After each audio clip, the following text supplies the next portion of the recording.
Assalamualaikum warahmatullahi wabarakatuh. Jumpa lagi di channel Babi Rahman. Bapak Ibu, karena beberapa hari ini saya sering dapat WA tentang pertanyaan-pertanyaan tentang pinjol yang memang saya sangat minim ya membahasnya. Jadi mungkin ke depan saya akan banyak membahas tentang pinjol. Semoga teman-teman bisa mengambil manfaatnya. Jadi Bapak Ibu, sebenarnya pinjol ini seperti di penjelasan saya yang di konten yang terdahulu, sebenarnya pinjol ini hanya revolusi bisnis dari dunia perbankan ya. Jadi dulu orang pinjam itu ya hanya untuk modal kerja, kemudian berkembang bisa untuk usaha, kredit pegawai, kredit kepemilikan rumah, kredit kepemilikan kendaraan dan seterusnya. Termasuk yang namanya kartu kredit, namanya kredit tanpa agunan, itu revolusi bisnis dari dunia perbankan. Nah, pinjol ini salah satu dari produk finansial teknologi atau yang disebut fintech ya. Nah, kemarin pembahasan saya sampai di situ.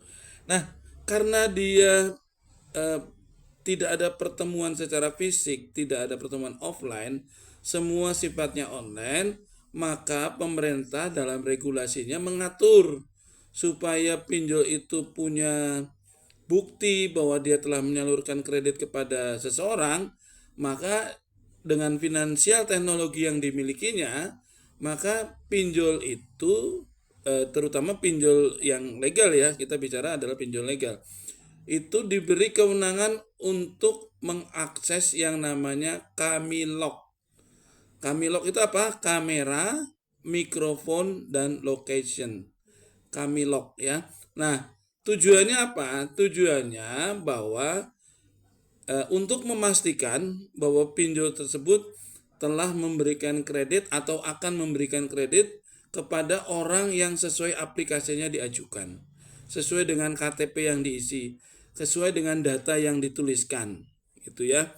Nah, makanya kenapa kamera itu tujuannya untuk merekam gambar orangnya, apakah sesuai dengan KTP-nya gitu. Mikrofon itu untuk komunikasi suara antara penerima kredit dan pemberi kredit, sehingga dalam hal ini pinjol tersebut punya rekam suaranya gitu ya. Dan lognya itu location, lokasi, dia tahu persis bahwa pada saat pencairan kredit sesuai dengan alamatnya, sesuai dengan alamat KTP-nya. Dengan Kamilok itu dia punya bukti bahwa dia telah menyalurkan kreditnya kepada seseorang tersebut dengan data yang diajukan dalam aplikasi. Nah, sebenarnya pemerintah itu hanya mengizinkan dengan teknologi yang dia miliki untuk mengakses Kamilok saja, kamera, mikrofon, dan location. Tapi karena sistem IT mereka mampu menyedot semua, sehingga mereka bisa masuk ke kontak, sehingga mereka bisa masuk ke storage.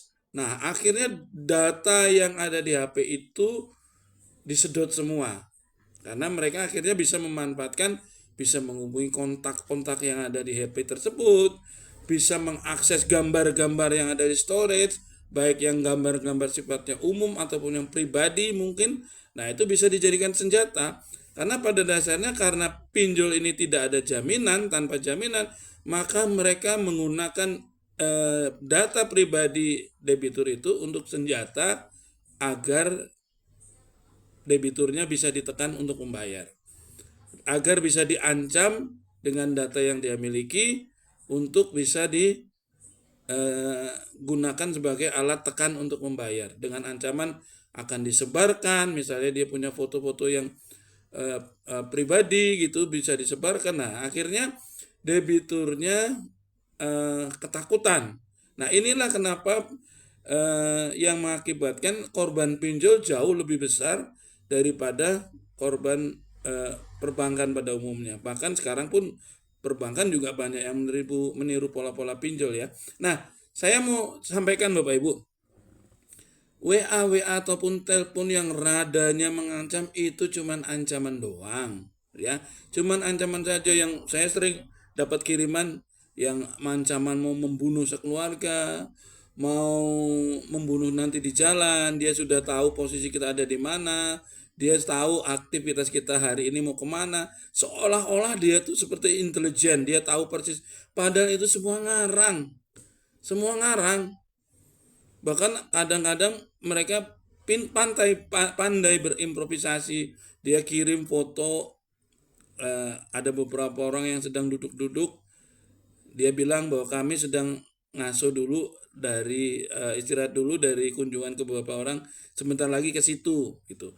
Padahal belum tentu dia tuh memang sedang ada di lokasi kita gitu. Bayangkan kalau Anda lokasi hutangnya non jauh di sana, jauh dari perkotaan, terus pinjamannya juga cuma 5 juta 10 juta, masa iya mau datangin satu orang aja udah makan waktu berapa jam gitu. Nah, yang kedua, Bapak Ibu harus paham bahwa itu cuma nakut-nakutin. Makanya kalau udah tahu cuma nakut-nakutin, nggak usah takut gitu. Mau dibuka silakan, nggak dibuka nggak apa-apa gitu ya.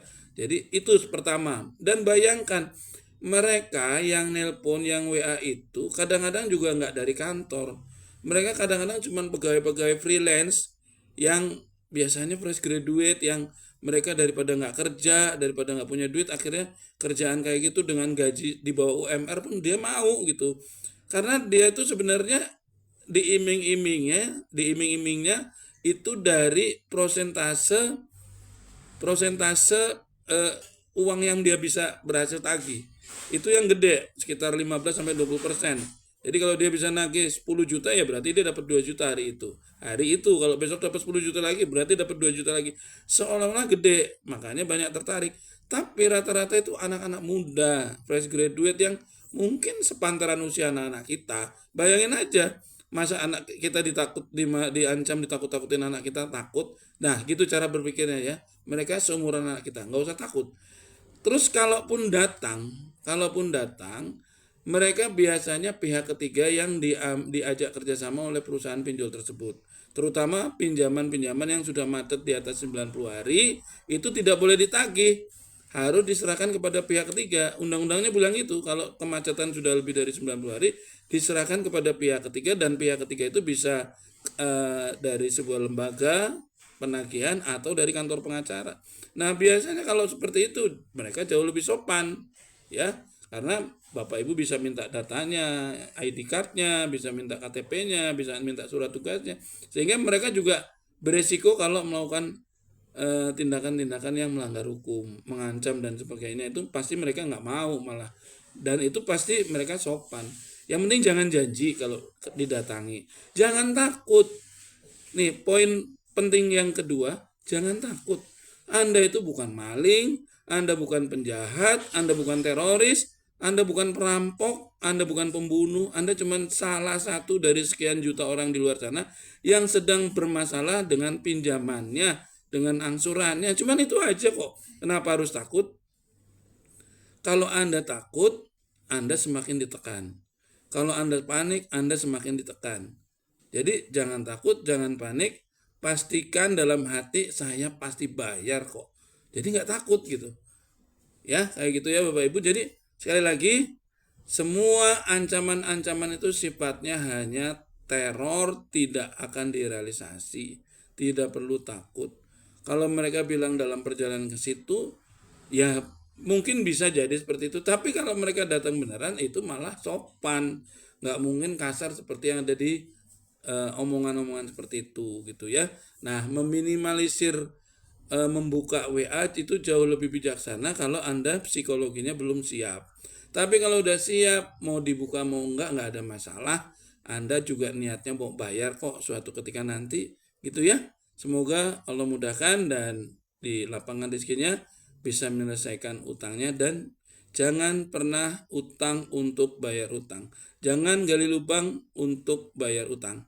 Seperti itu ya. Semoga bermanfaat. Assalamualaikum warahmatullahi wabarakatuh.